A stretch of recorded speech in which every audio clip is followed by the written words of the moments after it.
Have you heard of snus or snooze? Or you might have seen someone with a little plastic circular box. They open it, take out a sachet and tuck it up under their lip. They are white nicotine pouches, and a survey from last year found that almost 1 in 5 pro footballers here in England says they're using it. It's also really popular among teenagers, especially in Sweden. And one of the biggest brands is called Zyn. You might have seen some of the so-called zynfluencers online. And today you're going to hear how snus works, what the health risks are, and why more and more of us are getting hooked on it. I'm Hannah Gelbart, and this is What in the World from the BBC World Service.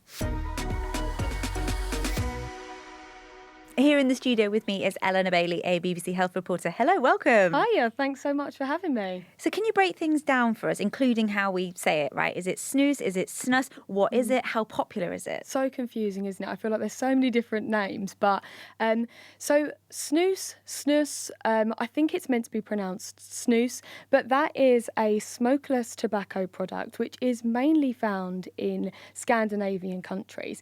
Now, these are little rectangular, pre-proportioned pouches that contained ground tobacco, salt and some other ingredients. And how they work is you pop them into your upper lip, pop them on your gum, and the blood vessels in your gum absorb the nicotine and it gets into your bloodstream that way. But there's also white snus, or nicotine pouches, what they're referred to. And these are little pouches. They look very similar in the sense that they're used orally still. They contain nicotine, but white snus and nicotine pouches do not contain tobacco, which is obviously the ingredient which is originally found in snus.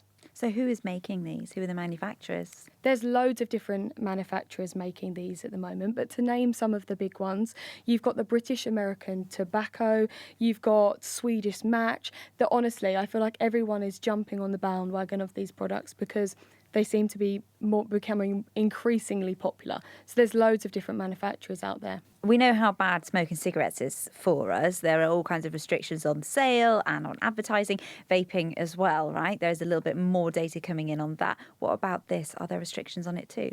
So if you're talking about snus, which contains tobacco, that's actually illegal to buy and sell in the UK. However, it's not illegal to use. But if you're talking about nicotine pouches, anyone can technically buy those. It's recommended that you should be age 18 or over. However, there's no strict laws on that. So you can buy it here, but there are other countries in the EU where it's been banned? Yes, there are other countries in the EU where it has already been banned. So France, Belgium, the Netherlands, they've all seen put restrictions in place around these white nicotine pouches. Let's zoom out for a second, look at the kind of world picture, because there are varying restrictions on nicotine pouches around the world. Some countries like Australia, Thailand and Singapore, they've got strict bans on nicotine products, on import, sales, marketing. But here in the UK, there's quite high use of snus among footballers. And do you know why they started using it in the first place? So yeah, that's right. Footballers have admitted to using snus, these white nicotine pouches, in recent years. And that's probably because they're known for being able to help you calm down, help with concentration, both of which are things that are essential if you are a sports person, I suppose. And yeah, I've seen that study. I think you're talking about the one from Loughborough University, where I think wasn't it almost 1 in 5 footballers across various divisions admitted to using snus. And that number's also potentially a lot higher because not all footballers want to come out and say that they do use snus. So we could anticipate that number of players actually using it could be, in fact, higher. Some of the people in the report, they gave quotes anonymously because they didn't want to be associated with it, but there were people who said they were addicted to it.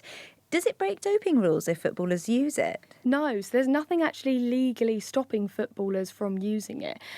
It's not on the prohibited list, and out there at the moment there's not any kind of solid evidence and enough studies into the impact that nicotine can actually have on the body. And that's what footballers are using mainly. It's the white snus, the nicotine pouches, but they do sometimes refer to it as snus. What are the health risks? Do we know if it causes cancer? So if you're talking about brown snus, that has links to oral, throat and pancreatic cancer. And there's evidence out there to suggest that. where in contrast to white snus, which it's a slightly newer product. So there's not as much evidence out there, but there are links to oral health problems. So things like receding gums, sores, tooth decay, things like that are all problematic when it comes to white snus. And it's also worth noting that these nicotine pouches come in various different strengths. So some of the strengths are lower than what you'd find in a cigarette, some are equal to. But there's also like nicotine pouches out there that are 20 times the nicotine strength found in cigarettes, which can have adverse reactions, and there's been reports of young people who have never smoked or vaped before trying these products, and there's been reports of them kind of feeling really dizzy, feeling nauseous, and even passing out because they're so strong. So white snus is massive in Scandinavia, especially in Sweden, and particularly among young people. So now let's hear from someone who's used it. My name is Fanna Ndow Norrby. I'm a journalist and a podcaster from Stockholm, Sweden. I used the white snus for like 2.5 years. I had never smoked, but I noticed that more and more people around me started using it. And it was all over social media and in podcasts, like ads and such. And actually, it was even handed out for free around the city, like outside the subway, on town squares and such things. And it was marketed as tobacco-free. Although I was a bit skeptical about all this, I was also so bored during the pandemic. So one day, I just decided to try some from a friend. And at first, I didn't like it at all. Like, it burnt my gum and I got so nauseous. I even had to hold on to my friend. But I tried it again and again and again. And eventually, I bought my own. What I liked was how subtle it was. Not too strong of a smell. It had fun flavors. And it gave me a little kick, which I kind of liked. But it's not that snus or white snus is that good. It's just super, super addictive. And yeah, I got hooked. I got quite a lot of anxiety, actually, which I've never had that much of before. And I had a hard time falling asleep as well. And I also kind of felt stressed in my body. Even when I was supposed to feel relaxed, I was kind of a bit stressed. I can feel it in my muscles. And that was weird for sure. I was also kind of spooked over the fact that white snus is quite new on the market. And because of that, there are very few scientific studies on its real impact on your health over time. So it just felt incredibly unnecessary for me to use it and also buy it. I'm actually spending money on this thing that I don't even know how it will hurt me. It felt stupid after a while. The process of quitting for me was intense. At first, I managed to stay snooze-free for about a month and a half, 6 weeks, but I craved it every day. Everybody around me used it and I was just drooling over it. And I didn't start buying it again myself, but I definitely were super cheap about it and took it whenever my friends offered it. And one time, eventually, after taking too many strong ones, I had this really, really bad physical reaction. And it was I had the flu. I was feeling so ill, cold sweats, and I even threw up. And after that night, I stopped completely. And now I'm speaking to Matilda Skarehag, a Swedish radio journalist. Hi. Hi. So can you tell me about snus use in Sweden? The brown snus has a super long history, and that's why people are using that kind of product. But the white product, I think it's more that people are not smoking much in Sweden. We have very low smoking numbers. I think it's only 5%. We have super strict tobacco laws, so you can't smoke at outdoor seatings, at restaurants. I think people like this new product, and you could see it everywhere when it was first launched. And I think that's one of the reasons that they were targeting this young group of people, and they used these big influencers that young people looked up to, and I think it was a very successful marketing. And what do we know about who's using it? Yeah, surveys shows that snus use among especially young women has increased so much in the past decade and is now at record high levels. And for example, almost a third of girls in high school say that they use snus, and they are mostly talking about white snus. Sweden's got different laws when it comes to snus compared to the rest of the EU. Can you talk me through what the different laws are and why they're different? Sure. The traditional brown snus has been forbidden in the rest of Europe for years. And Sweden, when joining the Union, was allowed an exception from the European tobacco laws. So that's why we can use the brown snus. But the white pouches have spread across large parts of Europe and even into the US. Mainly because it doesn't fall under the same tobacco laws, since once again, it doesn't contain any raw tobacco. And because of this, it has been much easier for the tobacco companies to reach the international market. But some European countries have decided to forbid these nicotine pouches on their own. And for example, it's not allowed in Germany, and France has recently voted to ban it as well. Are authorities in Sweden doing anything to try to reduce its use among young people and teenagers? Yeah, they have tried to regulate the nicotine pouches by banning marketing that targets young people and by setting an age limit for the product. It's 18 years old. But honestly, it hasn't been very successful because white snus use is still rising year after year among young people. Matilda, it's been a pleasure. Thank you. Thank you. And if you're wondering why it's banned in the EU, that's because back in 1992, all oral tobacco products were outlawed because there were worries that tobacco companies were developing new products to target teenagers.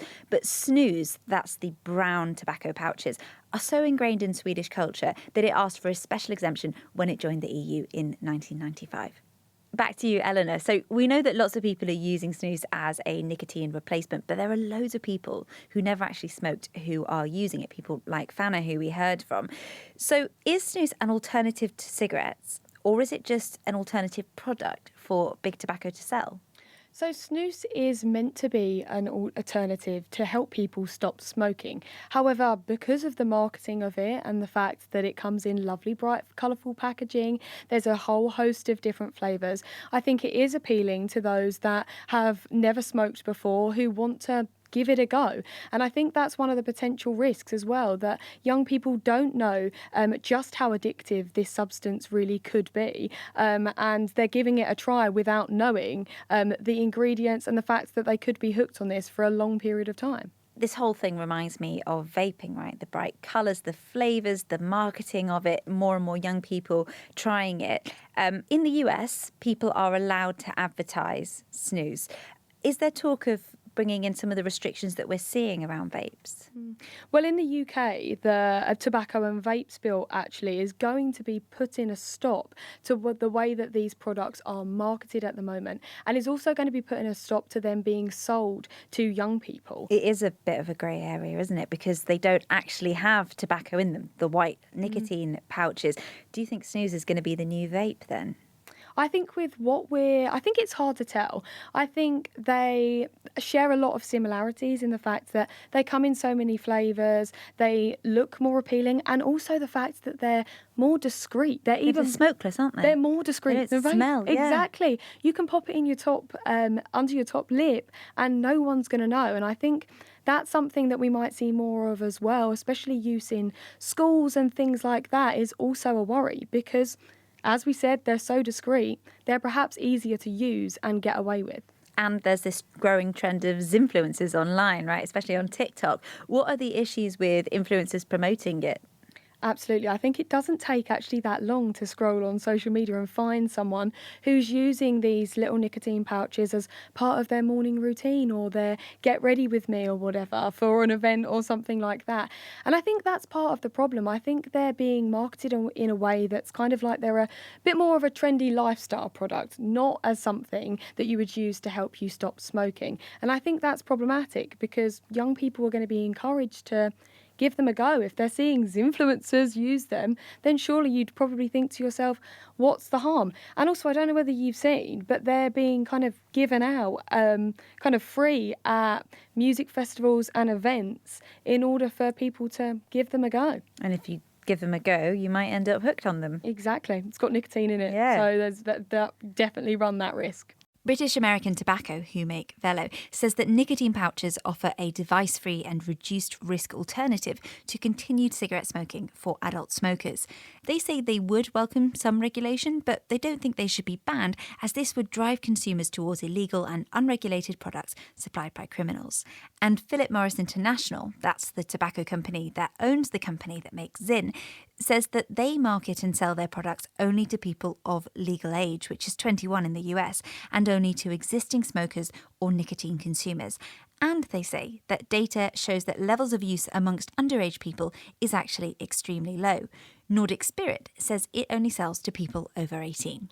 Elena, thank you so much. Thank you so much for having me. And thank you for joining us. And if there's something that you've seen that you want us to explain, you can always get in touch with us right here on YouTube. We're also on Instagram at BBC What in the World and on WhatsApp. All of our details are in the description, the show notes. This is What in the World from the BBC World Service. I'm Hannah Gelbart and I can't wait to have you back for another episode soon. See you then.